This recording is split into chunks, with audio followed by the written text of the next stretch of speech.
Assalamualaikum warahmatullahi wabarakatuh. Salam sejahtera, Shalom, Om Swastiastu, Namo Buddhaya, Salam Kebajikan. Halo teman-teman PAIC Perpustakaan, perkenalkan saya Wardah, Pustakawan LSCM. Hal yang paling krusial dalam kegiatan di perpustakaan adalah klasifikasi. Klasifikasi merupakan kegiatan pengelompokan buku berdasarkan subjek buku. Untuk lebih tahu bagaimana cara melakukan klasifikasi dan apa saja tahapan-tahapannya, yuk sama-sama kita simak video belajar klasifikasi yang akan dipandu oleh teman saya, Pak Cipto. Halo teman-teman PIC Perpustakaan, selamat datang di kelas Diklat bersama saya Pak Cipto yang akan memandu teman-teman pada pembelajaran klasifikasi buku hari ini. Klasifikasi merupakan salah satu rangkaian dari kegiatan pengolahan buku yang mencakup kegiatan menentukan subjek, menentukan nomor kelas atau notasi, dan membuat nomor panggil atau call number. Klasifikasi memiliki tujuan untuk mempermudah identifikasi, penempatan, penyimpanan sebagai pedoman untuk penempatan buku di rak. Klasifikasi penting untuk perpustakaan sebagai langkah awal dalam mengelola perpustakaan dan berpengaruh dalam tata kelola serta manajemen koleksi. Untuk pemustaka dan pustakawan, memberi kemudahan dan efisiensi waktu dalam menemukan buku yang dicari. Tahapan kegiatan klasifikasi ada 3, yaitu analisis subjek buku, menentukan nomor klasifikasi, membuat nomor panggil atau call number. Mari kita bahas satu persatu tahapan klasifikasi buku. Tahap pertama, analisis subjek. Analisis subjek dibagi menjadi 4, yaitu subjek dasar, subjek sederhana, subjek majemuk, dan subjek kompleks. Subjek dasar terdiri dari satu disiplin atau subdisiplin ilmu. Contoh, pengantar ekonomi. Maka subjeknya adalah ekonomi. Subjek sederhana terdiri dari subjek dasar dan satu faset. Contoh, pertanian di Indonesia terdiri dari subjek dasar pertanian dan satu faset Indonesia. Subjek majemuk terdiri dari satu subjek dasar dan dua faset atau lebih. Contoh, hukum perdata di Indonesia tahun 2010 terdiri dari subjek dasar hukum dan 3 faset. Faset material perdata, faset tempat Indonesia, dan faset waktu tahun 2010. Subjek kompleks terdiri dari 2 subjek dasar atau lebih dan saling berinteraksi satu sama lain. Subjek kompleks terbagi menjadi 3, yaitu fase bias, fase pengaruh, fase alat. Fase bias, jika terdapat subjek yang disajikan untuk kelompok tertentu, maka subjek yang diutamakan adalah subjek yang disajikan. Contoh, statistik untuk kedokteran, maka subjeknya adalah statistik bukan kedokteran. Fase pengaruh, jika terdapat 2 atau lebih subjek dasar saling mempengaruhi antara satu sama lain, maka subjek yang diutamakan adalah subjek yang dipengaruhi. Contoh, pengaruh tayangan sinetron terhadap perilaku remaja, maka yang akan menjadi subjeknya adalah perilaku remaja, bukan sinetron. Fase alat, jika terdapat subjek yang digunakan sebagai alat untuk menjelaskan atau membahas subjek lain, maka subjek yang digunakan adalah subjek yang dibahas. Contoh, penggunaan aplikasi komputer untuk arsitektur. Subjeknya adalah arsitektur, bukan aplikasi komputer. Untuk menemukan subjek buku, teman-teman dapat melihatnya pada judul buku, daftar isi atau kata pengantar atau pendahuluan buku, dan ringkasan buku. Jika teman-teman belum dapat mengetahui subjek suatu buku, maka teman-teman dapat melakukan cara ini, yaitu membaca sebagian isi dari buku tersebut, melihat daftar pustaka atau referensi buku tersebut. Untuk mengetahui apakah subjek yang teman-teman pilih sudah tepat, sesuai dengan pedoman tajuk subjek Indonesia, maka teman-teman dapat mengeceknya pada laman tajuk online Perpustakaan Nasional atau bisa scan QR kode ini. Untuk mengetahui apakah subjek yang kita cari sudah sesuai dengan pedoman tajuk subjek Indonesia, maka kita perlu mengeceknya pada laman tajuk online perpusnas.go.id. Misal, kita ingin mencari subjek keperawatan. Kita pilih jenis tajuk, tajuk topik, dan kemudian kita klik lihat hasil. Lalu kita klik keperawatan. Maka untuk subjek keperawatan, tajuknya adalah perawat dan perawatan. Selain itu, teman-teman dapat mengeceknya pada laman US National Library of Medicine untuk subjek yang lebih spesifik mengenai kesehatan dan kedokteran. Misal, kita ingin mencari subjek cochlea, maka kita ketik subjeknya pada kolom search. Kemudian kita klik exact match. Maka akan muncul subjek cochlea. Kemudian kita klik match tree structures. Dan dapat diketahui, subjek cochlea juga dapat dimasukkan pada subjek telinga atau telinga bagian dalam. Tahap kedua yaitu menentukan nomor klasifikasi. Ada beberapa sistem klasifikasi yang digunakan di perpustakaan seluruh dunia, dan salah tiganya yaitu Dewey Decimal Classification atau DDC, Universal Decimal Classification atau UDC, Library of Congress Classification atau LCC. Namun, yang paling banyak digunakan di perpustakaan di seluruh dunia adalah sistem klasifikasi DDC. Berikut keunggulan sistem klasifikasi DDC dibanding sistem yang lainnya. Klasifikasi DDC mencakup keseluruhan ilmu pengetahuan yang tersusun dalam susunan yang sistematis dan teratur. Hingga saat ini, klasifikasi DDC terus dikembangkan sesuai perkembangan ilmu pengetahuan. Sistem klasifikasi DDC memiliki 4 prinsip, yaitu prinsip desimal, prinsip umum ke khusus, prinsip disiplin ilmu, dan prinsip hierarki.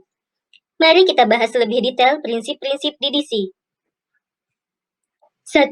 Prinsip desimal. Pembagian kelas menjadi 10 kelas utama. Kemudian masing-masing kelas utama dibagi ke dalam 10 divisi, dan selanjutnya masing-masing divisi dibagi menjadi 10 subdivisi. 2. Prinsip umum ke khusus, yaitu 10 divisi dalam setiap kelas utama. Divisi pertama membahas suatu disiplin ilmu secara umum. Kemudian, subdivisi membahas hal-hal yang lebih khusus dan lebih spesifik. Contohnya, pada kelas 610 membahas ilmu kedokteran dan ilmu pengobatan atau kesehatan secara umum. Kemudian, kelas 610.1 dan seterusnya, pembahasan tentang ilmu kedokteran dan ilmu pengobatan atau kesehatan akan semakin rinci.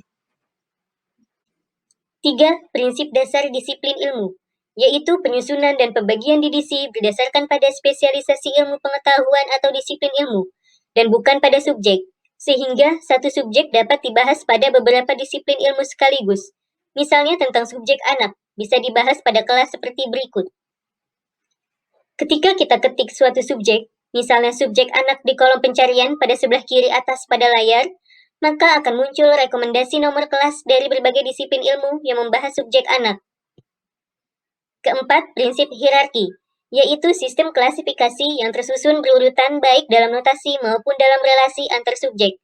Apa yang berlaku di kelas utama, berlaku juga pada semua divisi dan subdivisinya. Contoh, subjek jantung, dibahas pada nomor kelas 611.12. Namun, kita juga bisa memasukkan subjek jantung pada kelas 611.1, karena pada kelas tersebut membahas organ kardiovaskular yang mencakup jantung. Rumus pencarian nomor klasifikasi menggunakan IDDC. Karya sastra, rumusnya adalah bentuk karya plus asal karya. Contohnya, Laskar Pelangi karya Andrea Hirata. Jika membaca dari ringkasan cerita, maka dapat diketahui buku dengan judul Laskar Pelangi merupakan karya sastra dalam bentuk cerita fiksi. Maka rumus pencariannya fiksi Indonesia. Karya non-sastra, rumusnya adalah subjek atau pokok isi bahasan dari buku tersebut. Contoh, mikrobiologi kedokteran dan infeksi, karya Tom Elliot dan kawan-kawan. Rumusnya, mikrobiologi kedokteran. Hai, masih simak video ini kan? Biar nggak ngantuk, kita senam ringan dulu yuk. Ikutin gerakan Meng ya. Tarik nafas, lalu hempaskan perlahan. Ayunkan tangan ke atas. Angkat kedua tangan, gerakan badan ke kanan dan ke kiri. Udah seger lagi kan? Yuk simak lagi videonya. Untuk menambah pemahaman teman-teman, Pak Cipto akan perlihatkan cara klasifikasi buku. Sekarang, Pak Cipto punya buku dengan judul Harry Potter and the Deathly Hallows karya J.K. Rowling. Untuk menentukan nomor klasifikasi, langkah pertama yang kita lakukan adalah analisis subjek. Dari judul tersebut, kita tahu bahwa buku tersebut adalah karya sastra dalam bentuk cerita fiksi. Maka, rumus penentuan subjeknya adalah bentuk karya plus asal karya, sehingga dapat diketahui subjek dari buku tersebut adalah fiksi Inggris. Tahap selanjutnya yaitu mencari nomor klasifikasi menggunakan EDDC. Ini merupakan tampilan utama dari EDDC.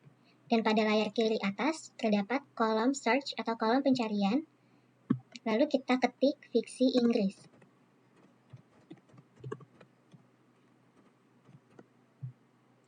Dan klik tombol list topic. Maka akan muncul kelas yang membahas tentang fiksi Inggris. Lalu kita klik display. Dan dapat diketahui bahwa fiksi Inggris berada pada kelas 823. Dan nomor panggil buku dengan judul Harry Potter and the Deathly Hallows karya J.K. Rowling adalah 823 ROW-H. Kenapa ROW bukan JKR? Karena peraturan penulisan tajuk nama pengarang untuk orang asing selalu dibalik, yang sebelumnya J.K. Rowling menjadi Rowling J.K. Kemudian, saya mempunyai buku dengan judul Anatomi Sistem Regional dan Perkembangan karya Dr. Haji Setia Budi Zain PA. Dari judulnya, kita dapat mengetahui bahwa buku tersebut merupakan karya non-sastra. Sehingga rumusnya adalah subjek atau pokok bahasan. Dan subjeknya adalah anatomi manusia. Langkah selanjutnya yaitu mencari nomor klasifikasi. Ketik subjek yang ingin dicari pada kolom search. Anatomi manusia. Kemudian, klik list topic. Maka akan muncul rekomendasi kelas yang membahas tentang subjek anatomi manusia. Kita pilih kelas yang paling mendekati subjek yang kita cari. Kemudian klik display. Fokus pada kata yang diblok berwarna biru. Sehingga dapat diketahui subjek anatomi manusia dibahas pada kelas 611. Dan nomor panggil buku dengan judul Anatomi Sistem Regional dan Perkembangan karya Dr. Haji Setia Budi Zain PA adalah 611 SETA. Sekarang, teman-teman sudah lebih paham kan mengenai klasifikasi? Sekarang Pak Cipto ingin men-challenge teman-teman untuk melakukan kegiatan klasifikasi sesuai dengan tahapan yang telah kita pelajari hari ini. Kemudian, hasil dari kegiatan klasifikasinya diinput ke sistem perpustakaan InListLite ya. Jika ada pertanyaan terkait pembelajaran hari ini, teman-teman dapat bertanya di WhatsApp group atau komen pada kolom di bawah ini ya. Terima kasih untuk semua yang telah menyimak video ini. Pak Cipto pamit dulu karena ingin melakukan kegiatan klasifikasi di perpustakaan.